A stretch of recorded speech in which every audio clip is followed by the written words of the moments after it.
A psicologia não tem nada a dizer sobre você, mas não precisa me olhar com cara feia, eu vou te explicar o que eu quero dizer com isso. É muito comum quando eu tô conversando com alguns amigos e alguma coisa cômica, alguma visitada acontece, algum deles toma algum tipo de decisão ou fala algum tipo de coisa, eles me perguntarem: e aí, William, o que a psicologia tinha a dizer sobre isso? Ou o que a psicologia explica disso? Ou o que Freud diria sobre isso? E a verdade, pessoal, é que embora essa pergunta seja uma pergunta boba e normalmente aconteça em um contexto que não existe seriedade, que não existe, né, nenhuma explicação robusta, nenhum estudo necessariamente ou científico sobre, ela revela uma coisa curiosa, que é a simplificação e uma falta da compreensão do que é o estudo do comportamento, de como funciona, né, o trabalho da psicologia, o estudo da psicologia. E esse é um grande problema quando a gente fala sobre explicações para comportamentos ou explicações para tomadas de decisão, explicações sobre pensamentos, explicações sobre N fatores que as pessoas realizam no seu dia a dia. E a única resposta que eu poderia dar para uma pergunta como essa seria um depende. Depende porque em psicologia o comportamento, as tomadas de decisões, os pensamentos, eles não são uma coisa linear, não é X para Y, não é Y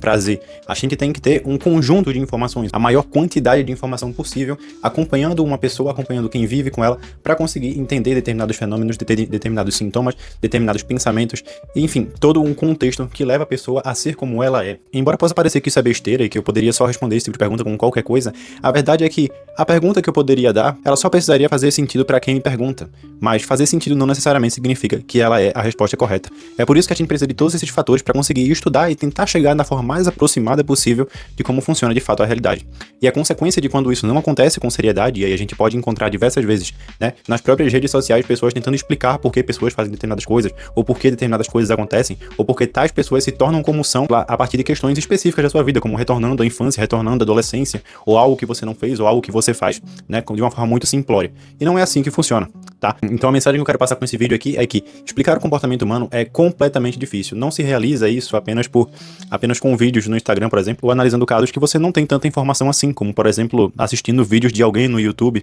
ou acompanhando a rotina de alguém no Instagram, acompanhando a rotina de alguém no YouTube, acompanhando alguém em um reality show. Sabe? Comportamento e como as coisas acontecem são muito mais complexas do que como a gente acaba enxergando muitas vezes apenas por redes sociais, por exemplo. Então, a mensagem que eu quero deixar com esse vídeo aqui é que explicar o comportamento, explicar pensamentos, explicar questões humanas é muito mais complicado do que a gente pensa. E talvez refletir um pouco sobre isso possa fazer a gente ser um pouquinho mais cético quando a gente escuta respostas que apenas convencem a gente ou que são feitas pra nos convencer. Então, se eu pudesse deixar dessa pulguinha atrás da sua orelha, esse vídeo aqui valeu a pena, me segue e compartilha com alguém que talvez precise saber que